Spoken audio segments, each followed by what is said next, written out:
Hey, I'd like to welcome you to another episode of Mission Matters. My name is Adam Torres, and if you'd like to apply to be a guest on the show, just head on over to missionmatters.com and click on Be Our Guest to apply. All right, so today I have Meredith Falvo on the line, and she is Head of Business Development over at Gazelle Global Research Services. Meredith, welcome to the show. Hi, thank you for having me. All right, Meredith, so excited to get into today's topic and to learn more about Gazelle Global. But before we do that, we'll start this episode the way that we start them all, with what we like to call our Mission Matters Minute. So, Meredith, we at Mission Matters, we amplify stories for entrepreneurs, executives, and experts. That's our mission. Meredith, what mission matters to you?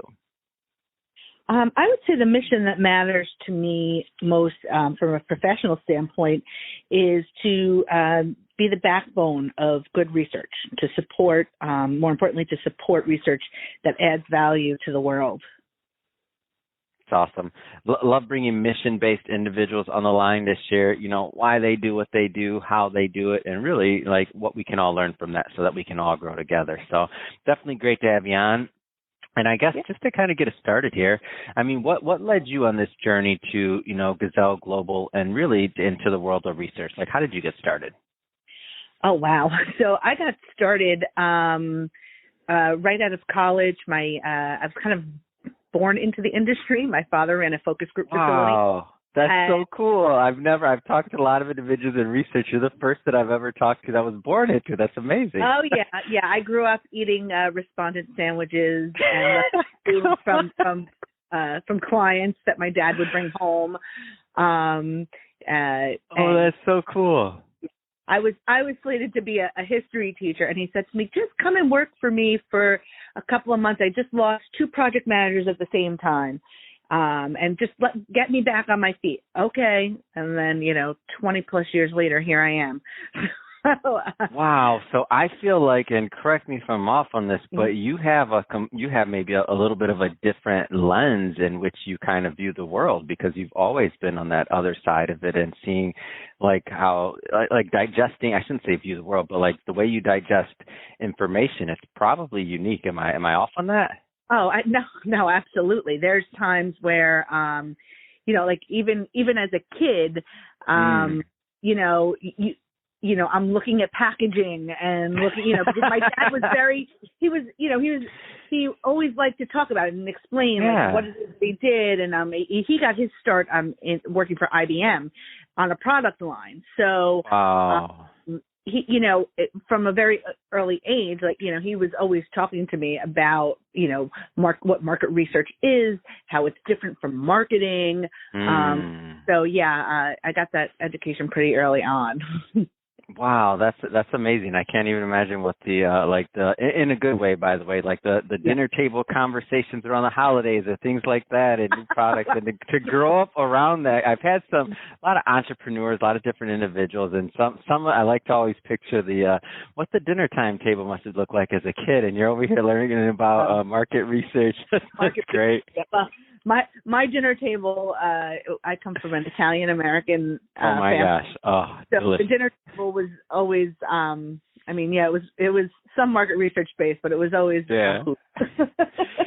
So let's that's amazing. Thank you for sharing that. Let's go a little bit further into just kind of the idea. Maybe help us understand, the difference between market research, marketing, and really how this.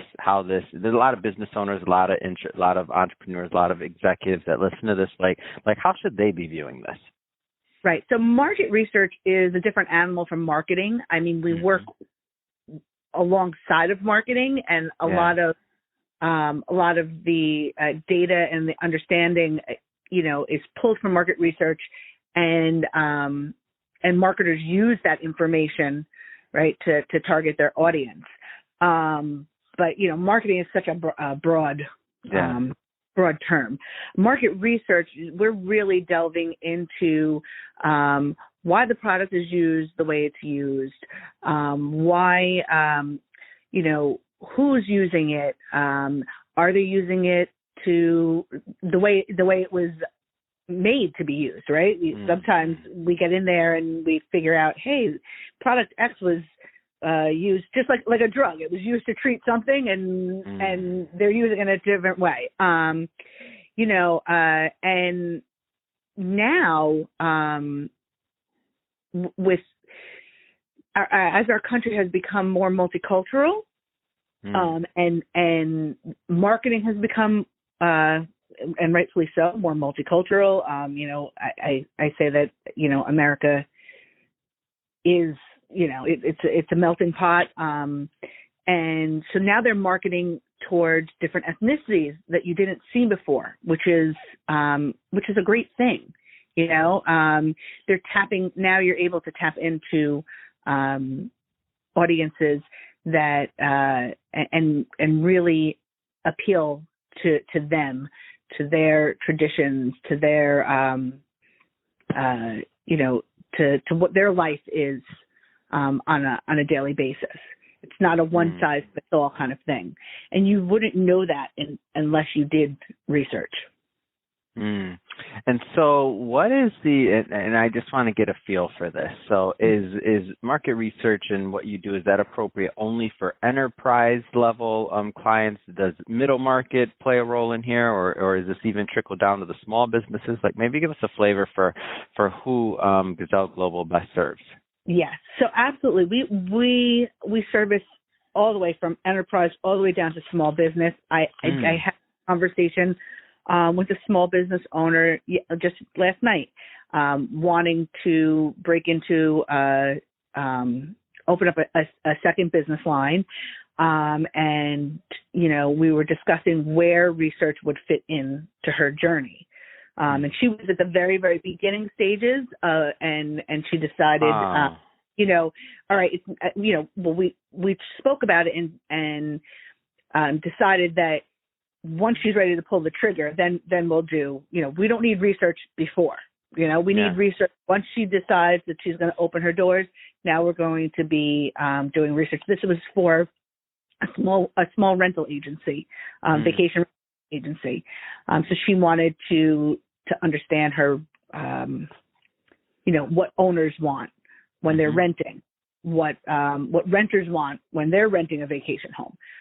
So it can go from small business to that, like a mom and pop, all the way up to, to the enterprise level, and every industry in between. So, market research is done in the financial sector. It's done in pharmaceuticals. It's done in consumer packaged goods. Every product or service should do at some point research.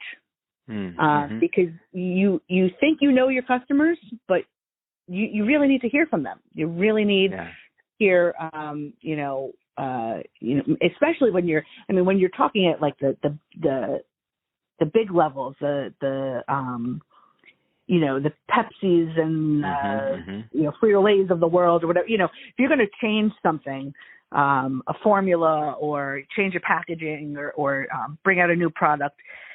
It's a hell of a lot cheaper to do research to figure out if that's going to work than roll it out and it fail. What kind of difference can this work make? Like, give me maybe some an example, or maybe even just some work that you've worked on that you're proud of. Like, give us a little bit of insight behind your wall over there. Yeah, absolutely. So, you do work. You do what you have to do to pay the bills, right? So of course. there's some work that's you're saving the world one shampoo at a time, and then there's work that's really meaningful, and you see it, and you're proud of it. Not that I've worked on stuff where I walk down the grocery aisle and I see a new packaging and I'm like, hey, I had a hand in that, right? But there's some research and just getting back to like the world being multicultural and really supporting diversity and inclusion and those efforts. They're, like I said, they're doing research now in the LGBTQ space, with Hispanics, with African American, to really understand their journey. And so, I've done work there was a TV network that came to us and said, listen, we kind of want to create the Bible of ethnicity and ethnic traditions and backgrounds. And we're going to make content based on that, right? So this was like a year-long journey of following a panel of people of every race, color, creed, everything. Wow. And we followed them for a year, doing figure out how does this particular segment celebrate birthdays, or what are big traditions in this for this race, and it was to know that we had a hand in that. Now, of course, we're Gazelle Global we're not analyzing or giving making any suggestions for products or anything. We're the backbone, right? So we're the ones who are going out and finding the people, running the data, but it's so awesome to see that you have a hand in programming on this major network that's now going to use your research to create shows. I've done stuff for people with disabilities, where we had a service provider who wanted to improve on their remote control. So we had to speak to people who were blind, people who were had hearing issues, and they're going to take that information from these people and make their life better. So, market research is not just about feeding marketing. It's also about improving your product to make it better. And I mean, any work that we do in the healthcare sector, I mean, that's directly going to make someone's life better. So, that's awesome. Anything from pharmaceutical drugs or working a glucose monitor, maybe, is it accessible for an elderly person to do this, or someone with arthritis, or can they open this bottle, or, so it doesn't even have to be, a drug. It could be more, how they're using the product. So that's, that's where you stand back and you say, okay, so I'm making a difference in the world. It's, That's awesome. Yeah. It's a great story, and it's interesting to me to see, because also just circling back to the example you talked about a moment ago about the woman who I believe you said, she's saying, okay, if she's going to launch this, then she'll start doing the research. There's also the component there, the ROI component of not going down the wrong rabbit hole, right? And saving yourself some time. And I can just imagine, as you're explaining this, I'm like, man, if I could go back to when I was just starting, I'm like, man, that would have been valuable information. Probably would have saved us some time and some money along the way. Can you maybe talk a little bit about that part of it? Yeah, absolutely. I mean, you don't want to roll a product or a service out without having to speak with the people that your customers, because you may, how are you going to market? In your case, how are you going to market this podcast? What platforms are you going to be on?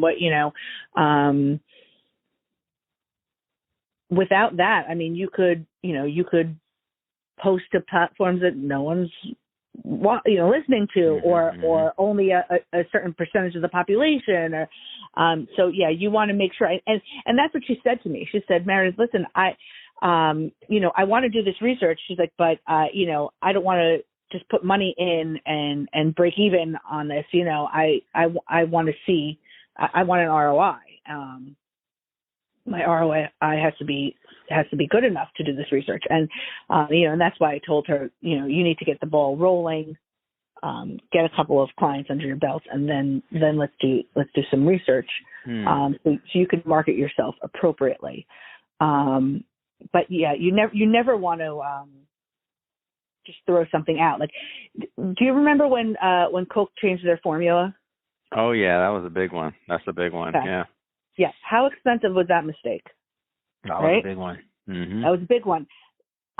Had they done their research, and maybe they did. Maybe they did. I'm Sure. That's not my area of expertise, but I can't imagine that they did good research and then found out that it was a big flop, right? Mm-hmm. So yeah, that's just one of the examples, and for a small business owner, that could be a life savings. Yeah, for sure. At the enterprise level, it may be a drop in the bucket. Mm-hmm. Well, Meredith, first off, speaking of, I know we just barely scratched the surface on your depth of knowledge, and as long as you've been, in this field, and again, the first person I've met that it was in their blood, I'll say, which I think is amazing. Actually, that being, go ahead. I will tell you that there are a lot of us out there that have been born into market research. It seems. Wow. There's a lot of them. Well, that being said, I really appreciate you coming on the show today and sharing your knowledge, sharing your mission with our audience. That being said, if somebody is listening to this and they want more information about Gazelle Global and to continue the conversation with you, what's the best way for them to do that? Oh, absolutely. They could visit our website, which is gazelleglobal.com, or I am available on LinkedIn. It's LinkedIn /Meredith Salvo. And I'm up on the website also, so they'll be able to find me there. And we'll put all that information on there so that in the show notes, so that our audience can just click on the links and head right on over. And speaking of the audience, if this is your first time with Mission Matters or engaging in an episode, we're all about bringing on business owners, entrepreneurs, and executives and having them share their mission, the reason behind their mission, what gets them fired up to go out into the world and to make a difference. If that's the type of content that sounds interesting or fun or exciting to you, we welcome you. Hit that subscribe button. We have many more mission-based individuals coming up on the line, and we don't want you to miss a thing. And Meredith, really, it has been a pleasure. Thank you so much for coming on, and have a great rest of your day. Thank you. Thank you also. Thank you for having me.